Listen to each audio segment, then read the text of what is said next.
Sorry. Hi. Hi. Can you both hear me? Yes, I can. Okay. Sergon? Oh, I hope I'm pronouncing that name right. Can you hear me? No, I can't. Oh, you can hear me now? Yes, I can hear you now. Brilliant. Okay. It's clear now. Brilliant. Thank you very much. Now, Daniel is the main host of this event, but he's having problems logging on. So what I suggest is that I actually start the presentation now. Otherwise, if we wait another 5 minutes or so, I won't have enough time to present what it is I'm looking to do. Is that okay? Is that okay with the two of you? Yes, fair enough. Okay. Joy, are you okay with that? Yes, I am. I'm okay with it. Okay. So, sir, how do you pronounce your name? I don't think I pronounced it properly. How do you pronounce your name? Sheldon Lawrence. Sheldon. Okay, thank you. Okay, so I will start then. So so as I say, welcome to this this presentation. I was told by Daniel that he wanted me to present something about the successes and future of online education. So I produced a PowerPoint presentation that I want to kind of go through, if that's okay with you. Brilliant. Okay, so I will share the screen.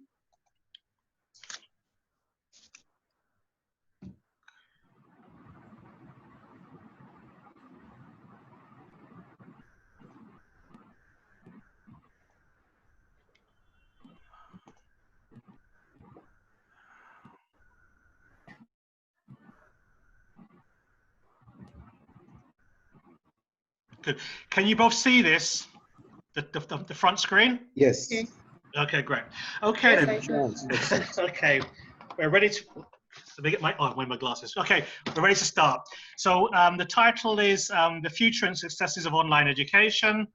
And in terms of the agenda, there's 4 parts to the agenda. So we've got the online, a bit of information about me, the presentation itself, and the Q&A.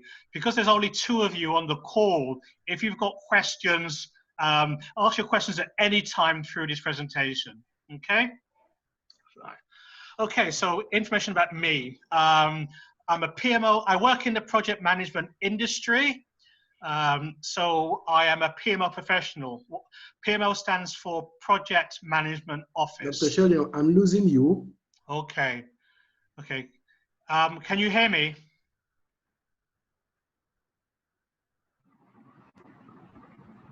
Okay. Can you hear me?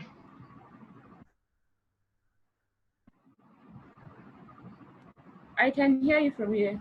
Okay, you can hear me, which is great. Sheldon, can you hear me? There must be a problem with your connection.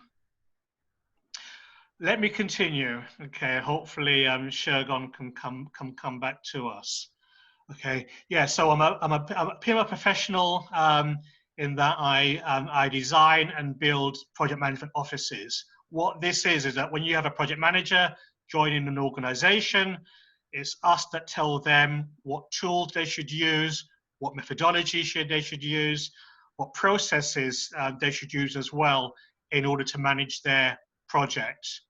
Whether the project is making a cake, whether a project is, oh, hang on, okay, whether a project is building a car, whether a project is building a skyscraper, and so we're the ones that inform them of what methodology and tools and services we'll provide. Daniel, are you on?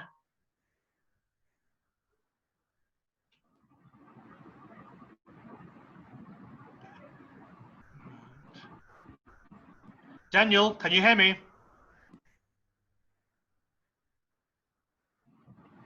Okay. Yeah, okay, well, I think Dan's having the same problem as Sheldon. Okay, so I'll continue anyway. So in terms of kind of qualifications, I'm a fellow with the RSA, which is the Royal Society of Arts and Commerce.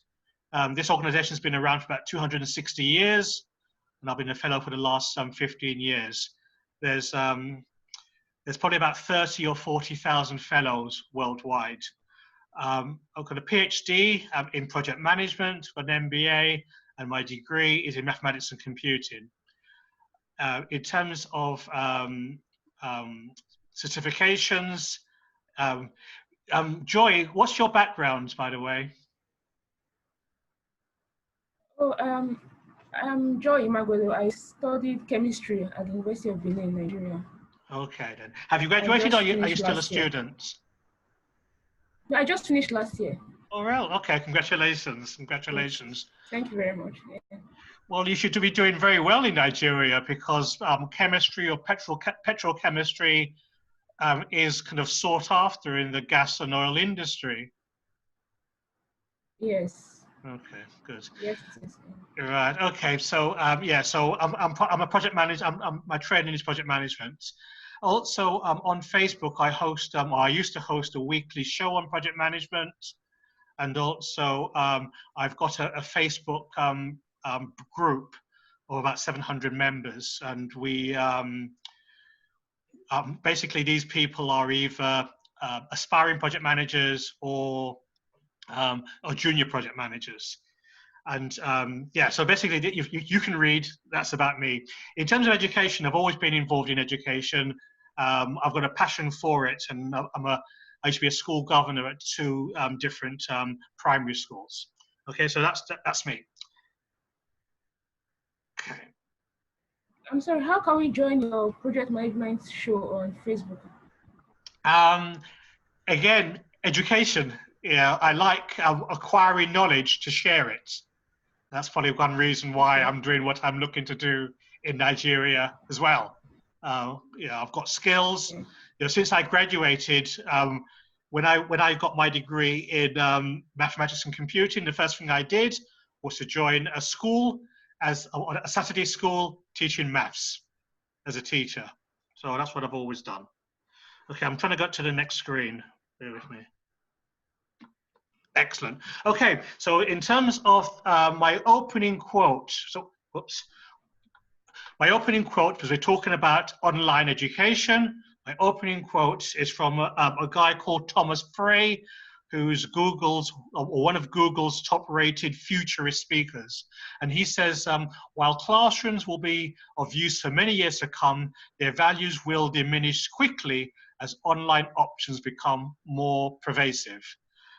Many of the physical classrooms will be converted into e-learning laboratories or research centers, and the real classroom of the future will take place inside the mind of the student, wherever they happen to be. Okay, online education, digital education is coming, and with the COVID-19 virus that we've had since the beginning of the year, both in the UK, in the US, in Europe, you've got professional mums and professional dads thinking, how do I ensure that my children can keep up? Yes. So, and that's kind of like that started, and that will continue. That's been accelerated, to be honest. Yeah. Right. So, in terms of the purpose of education, I've got kind of like five areas. In earlier times, it was only the rich or the famous or the wealthy who did education, and they learnt it mainly to learn how to rule and how to lead. Education was in the hands really of scribes. You know, we talk about the pharaohs having scribes. In terms of England and Europe, it was the monks who were the educated ones. They're the only ones that kind of produced books. And a lot of education was mostly at home. So you had tutors to individuals. I think the Greeks had their academies, which was a starting of a collective of education, but mostly it was the rich and famous. And then around about the 14th century, 13th century, education was merely about teaching and passing on and learning a trade.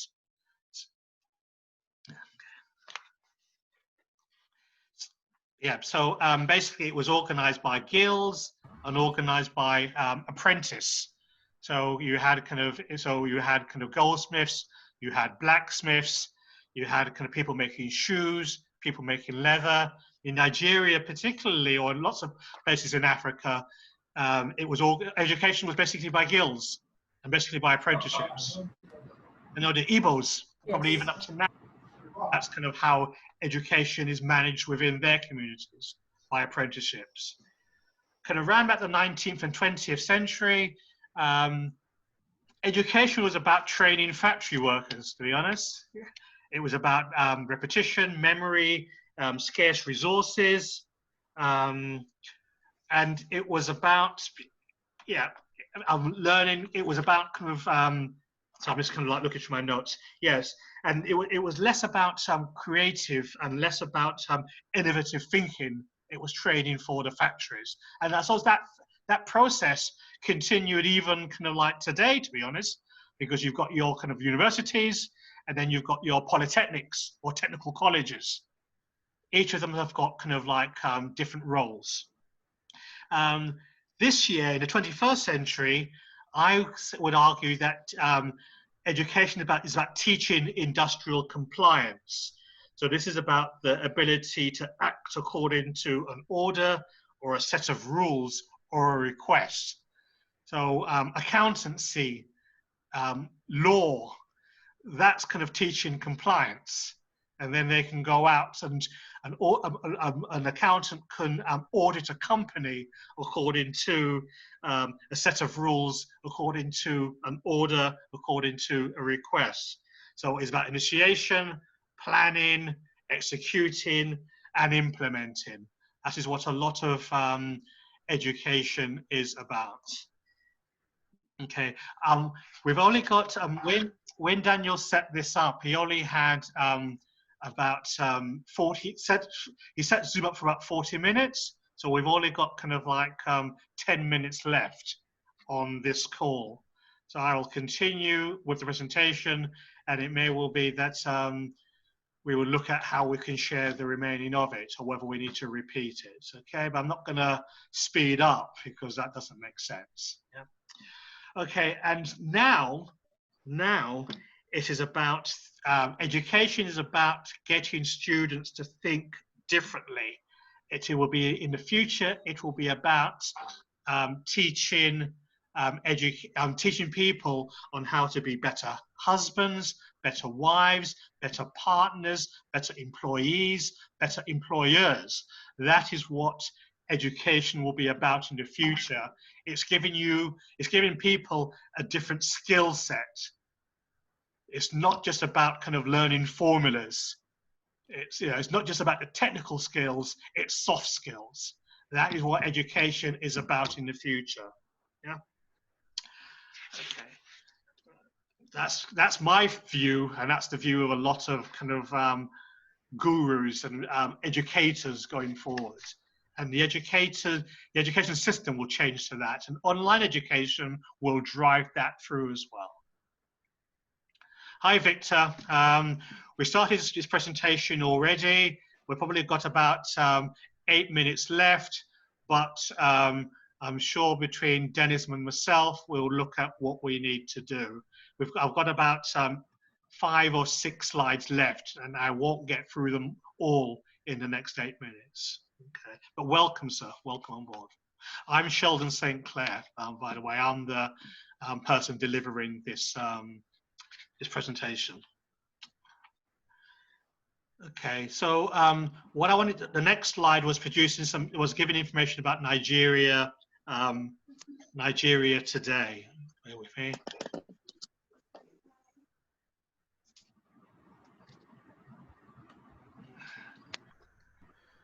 The connection's a bit slow.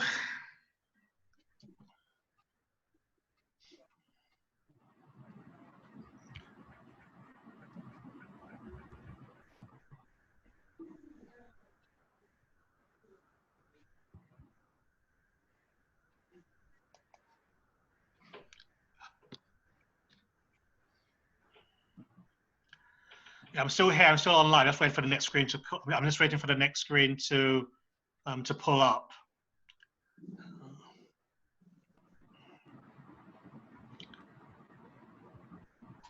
I think what I'll probably do, bear with me, I'm actually going to pause. Oh, here it is. Oops, no. Oh, good. Okay, so in terms of Nigeria today, so as you all know, more than myself, this came from the McKinsey Institute in 2014. So again, a lot of the statistics, it's not me coming up with it, it's information that other consultancies have produced. So Nigeria is the largest economy in Africa and the 26th largest in the world, with a GDP of 510 billion US dollars. The GDP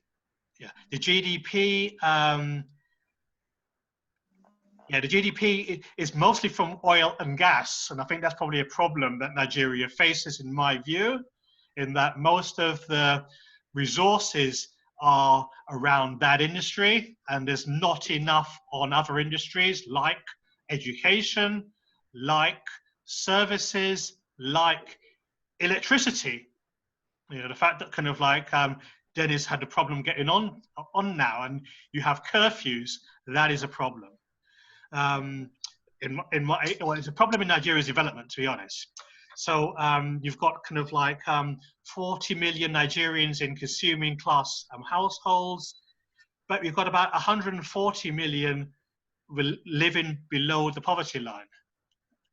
And when you consider that Nigeria is the largest economy in Africa, the 26th largest in the world, but yet a great portion of a great percentage of its population lives below the poverty line or the empowerment line, that's a problem.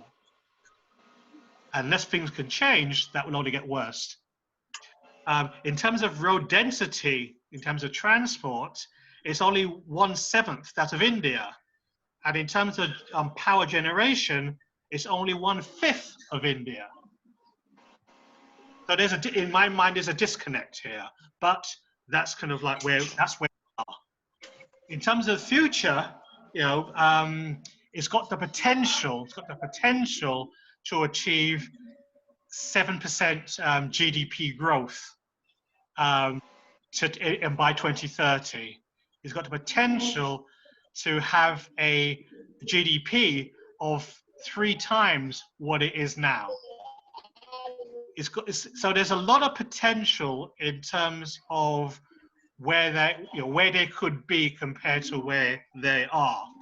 And this kind of presentation looks at, well, what's the drivers that can stop it and how online education can work. Okay, so the case for, we've got 3 minutes left. The case for online education in Africa per se. At the moment, very little money is invested in education in the African continent. However, from a population point of view, Nigeria, Congo, Tanzania, Ethiopia, Angola, and Pakistan have the fastest growth rates in the world, and that will continue. Europe, America, the Americas, and even parts of Asia, like in Japan, is an aging population. It's a declining population. But in Nigeria, it is a growing population. But again, you've got a problem there, because at the moment, there's a lack of classrooms. At the moment, there's a lack of textbooks. And there's a disconnect. And when you combine that with the fact that you've got so many people at the moment beneath the poverty line, the fact that all of the resources go in oil and gas, which is good for you, Joy, because that's the industry you're in, but there's a problem later on when it's a case of, okay, we've got a young population growing, we've got a young population that we've got to educate, but a lot of our money's not going there. There's a disconnect. Yeah. the late Arthur C. Clarke, who was a British science fiction writer, if you read science fiction, what he commented on is that a student driven by their own curiosity will learn more, learn faster, and retain far more than when they're confronted with a subject of low interest. So again, with online education, students will be learning what they're interested in. They can learn what fascinates them. They can learn what it's like doing. And that's one of the benefits of online education. Now, the next slide, so probably it's going to be my final slide, actually, because yeah, we're going to be cut off in about a minute's time. So the final slide is about, the final slide for today, I've got about 3 more slides. The final slide of today is, can technology help education in Africa? And the answer is yes. Africa is well known, the African continent, I know there's 53 countries, 52 countries, but the African continent is known as a leader in what we call leapfrog development. So in the West, they try things and they spend a lot of time, they spend a lot of money, they spend a lot of money, a lot of time in R&D, research and development, but the African continent are able to leapfrog that time and to go further up the development chain. If we look at mobile banking, particularly in